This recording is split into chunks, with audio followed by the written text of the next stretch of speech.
Yo, c'est la deuxième partie de la vidéo sur l'histoire de cet animé. Je vous invite à aller regarder ma vidéo précédente si vous l'avez pas vue. Elle est dans la description. Bon visionnage.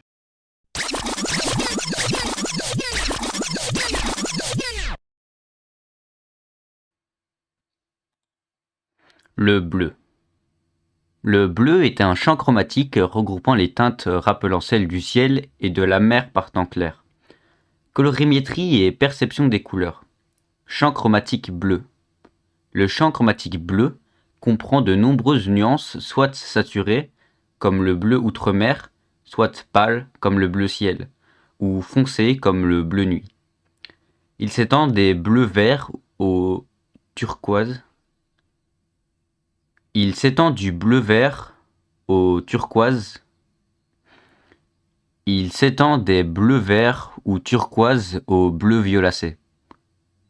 Les longueurs d'onde dominantes des lumières bleues s'étendent de 450 à 500 nanomètres environ.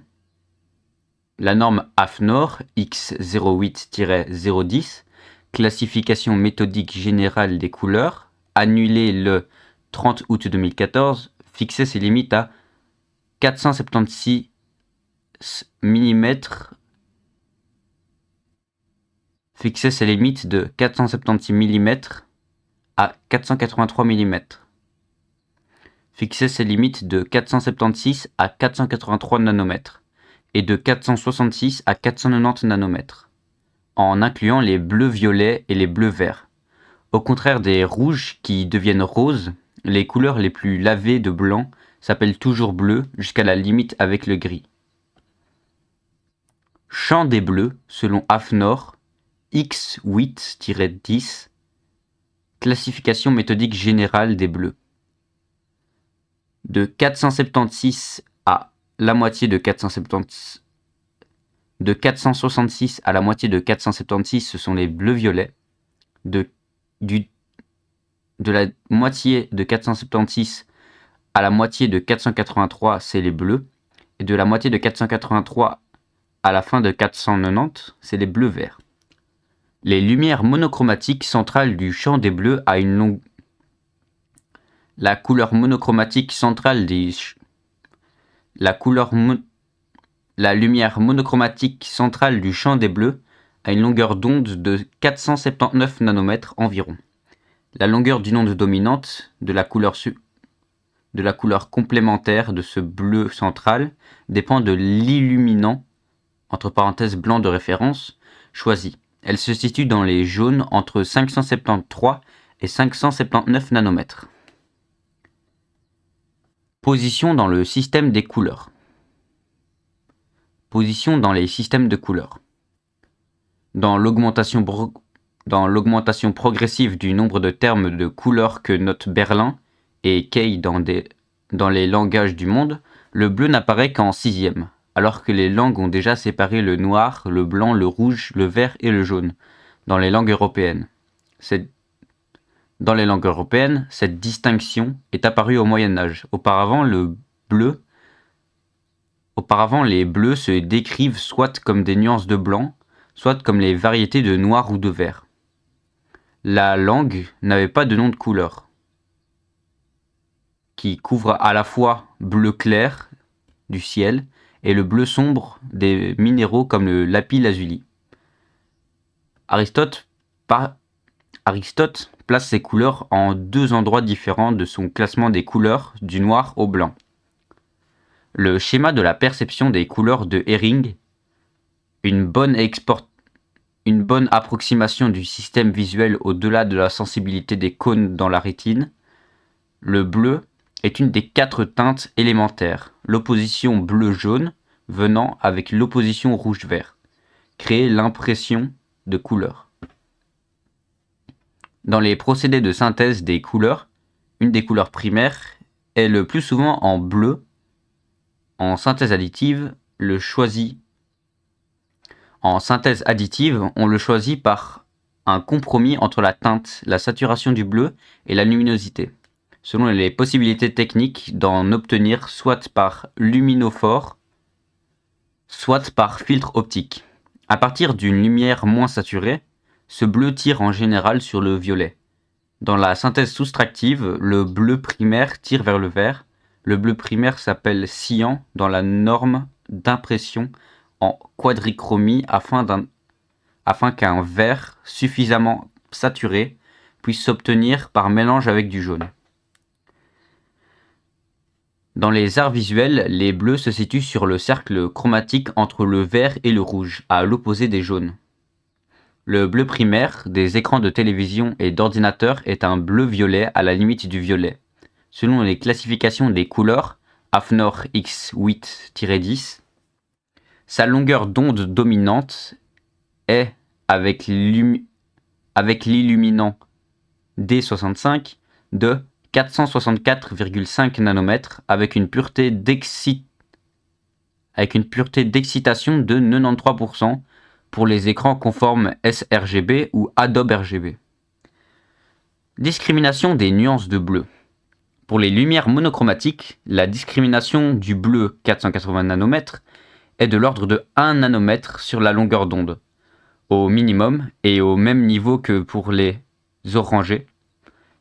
Elle croît rapidement jusqu'à 5 fois cette valeur dans la longueur d'onde décroît. Entre parenthèses bleu-violet. Il semble que les cônes S de la rétine sensibles au bleu aient un seuil de discrimination à peu près 5 fois moindre que celle des deux autres types, M et L, sensibles au vert et au rouge. Mais cela ne veut pas dire que les nombres totaux des bleus soient moindres. La perception colorée implique toujours à la fois les trois types de cônes et la partie nerveuse de l'appareil visuel. Comme le champ chromatique des bleus n'est pas entamé par d'autres classes de couleurs, comme celui des rouges l'est par celui des roses, il se pourrait que l'on distingue autant ou même plus de nuances. Azurage. Le mot blanc suscite de nombreuses associations mentales. Du point de vue de la colorimétrie, il désigne une forte luminosité dépourvue de sensations colorées. Mais on sait avec certitude qu'une surface légèrement bleutée est jugée plus blanche qu'une surface idéalement neutre, même plus claire. Les lessives contiennent des grains bleus afin de donner plus de blancheur au linge. De plus, une légère coloration bleue compense le jaunissement des tissus blancs. Les cachets effervescents destinés à nettoyer les appareils dentaires sont aussi colorés en bleu pour les mêmes raisons. La pratique de l'azurage pour obtenir une sensation de blancheur supérieure, en s'éloignant du blanc défini par l'analyse trichrome, par l'ajout de bleu, témoigne d'une limite de cette description des couleurs. Une couleur froide et fouillante. Dans les arts graphiques, le bleu est la couleur la plus froide. Refroidir une couleur, c'est lui mélanger une autre de telle sorte qu'elle se rapproche du bleu sur le cercle chromatique. Dans les images thermographiques en fausse couleur, le bleu dénote invariablement le froid. Comme sur la robinetterie domestique, la pastille bleue indique l'eau froide.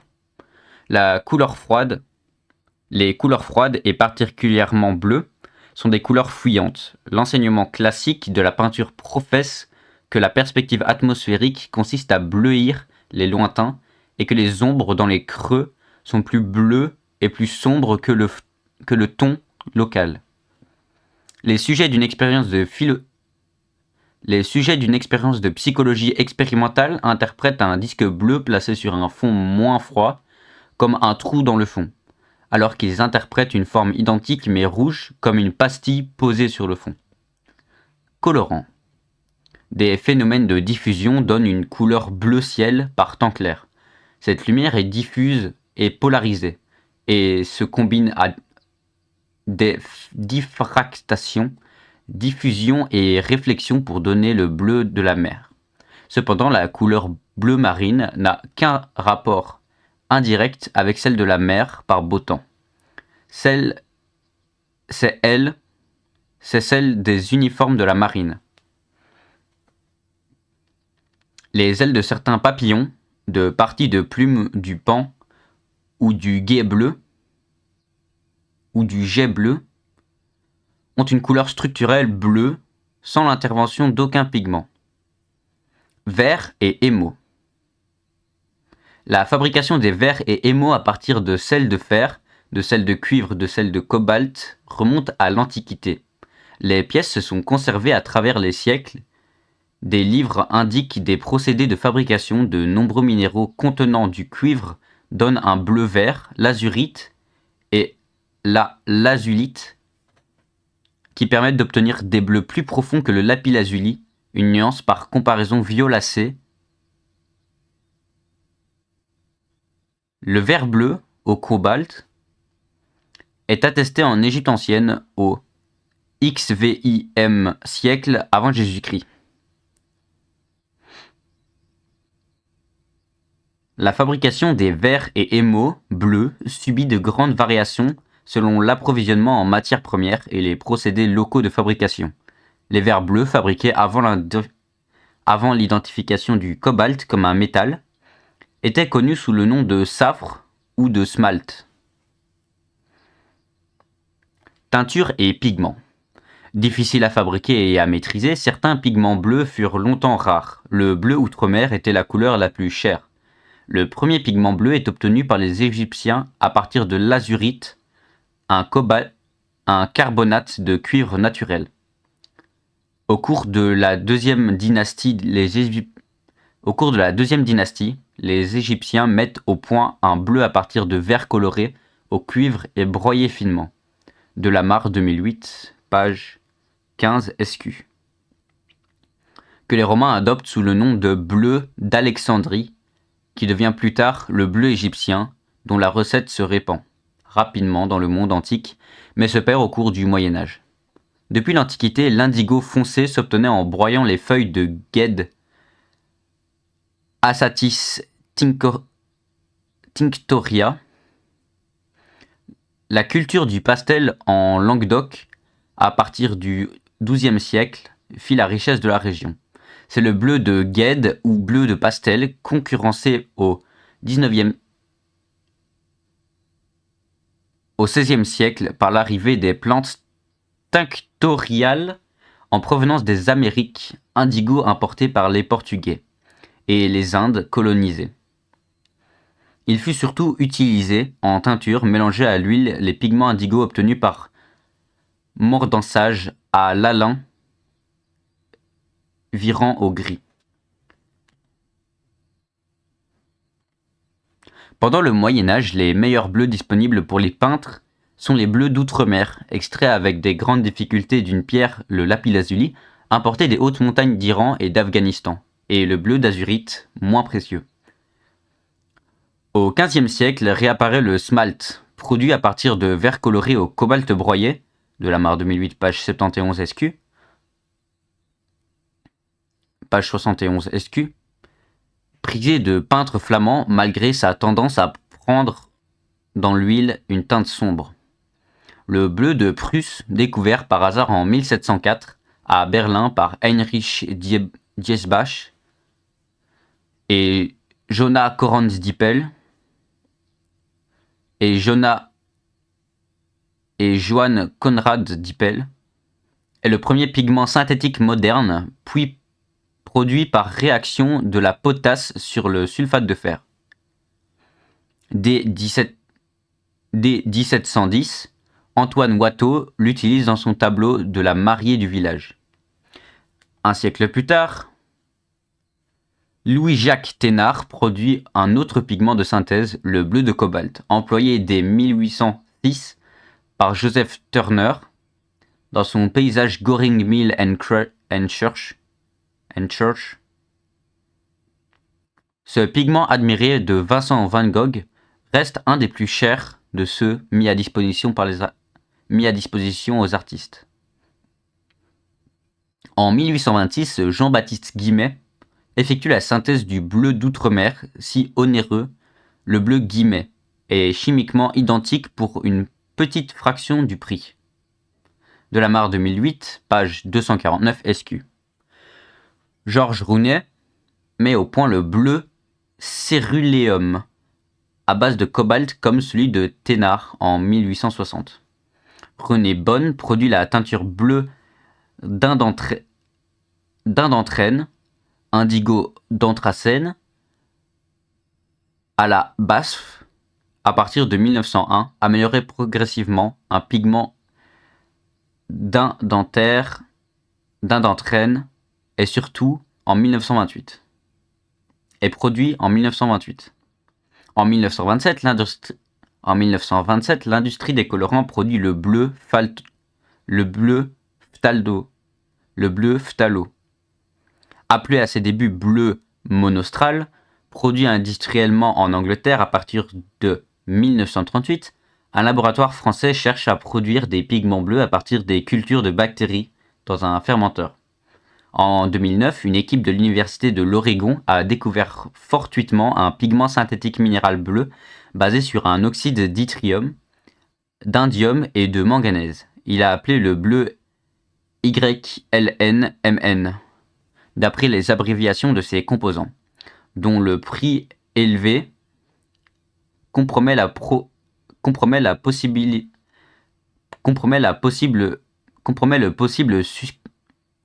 possible succès commercial.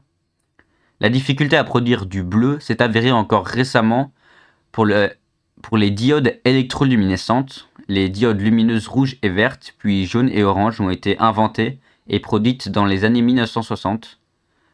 On est parvenu à produire des diodes bleues qu'après plus de 30 ans, à la fin des années 1990.